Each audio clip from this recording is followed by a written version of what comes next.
In no particular order, I am working through reading the C.S. Lewis Signature Classics.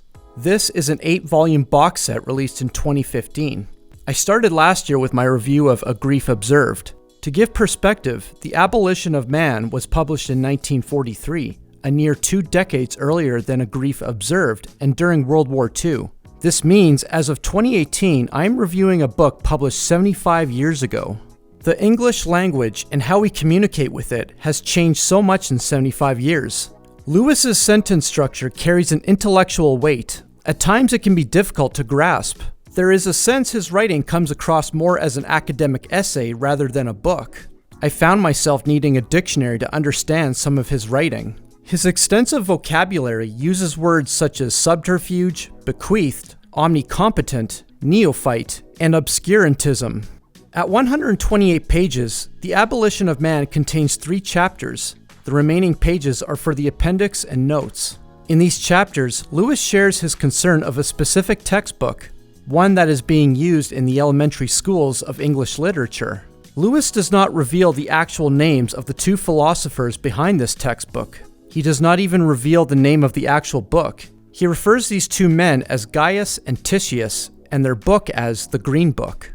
Lewis has respect for these professors, but has strong criticism towards their teachings. One of their main teachings from this Green Book is on statements of value. This being that all statements of value are merely statements about one's feelings. They say nothing about the object. So if 2 people look at a waterfall and one states, "This is sublime," who is correct? One places value on the object, the other on their feelings.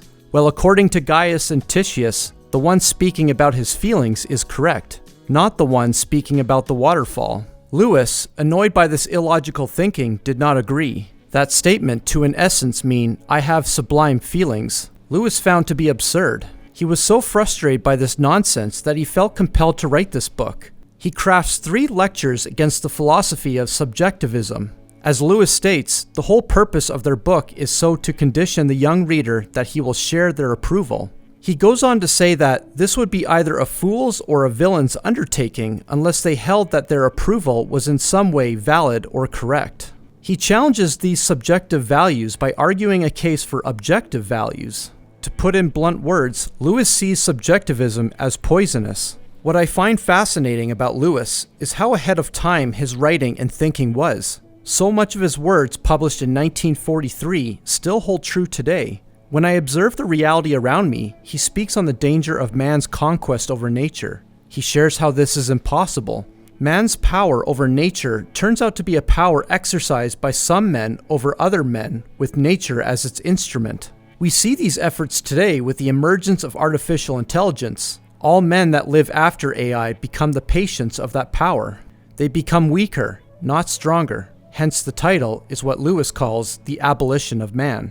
Lewis shows intellectual integrity and removes his personal bias. He does not argue a case for theism or Christianity. He makes this clear in some of his quotes I found insightful, such as, "You can hardly open a periodical without coming across the statement that what our civilization needs is more drive, or dynamism, or self-sacrifice, or creativity.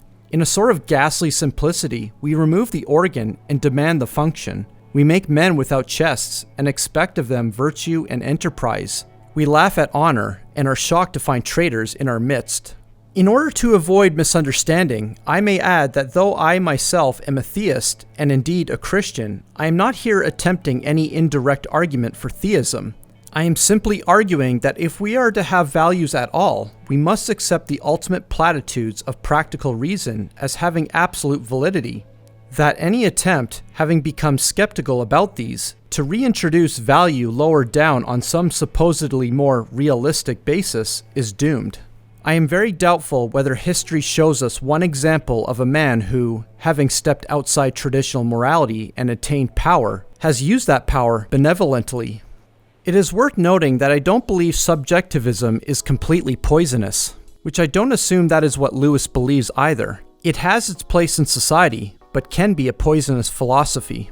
A person can have their own subjective feelings and preferences, but once morality and value are involved, such as good or evil, those preferences become dangerous. The danger being that it demolishes practical reason.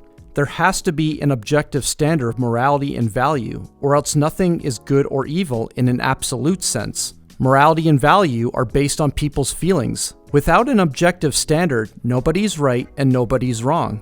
That type of philosophy is the poison Lewis sees in subjectivism.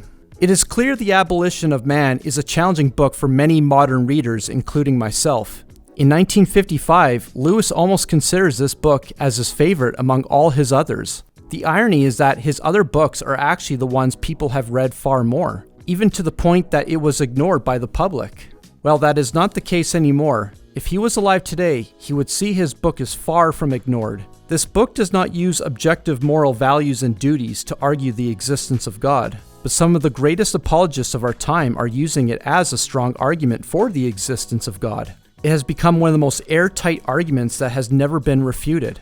William Lane Craig, John Lennox, Frank Turek, and Cliff Connectly are only a handful of many that see the foundational importance of this book.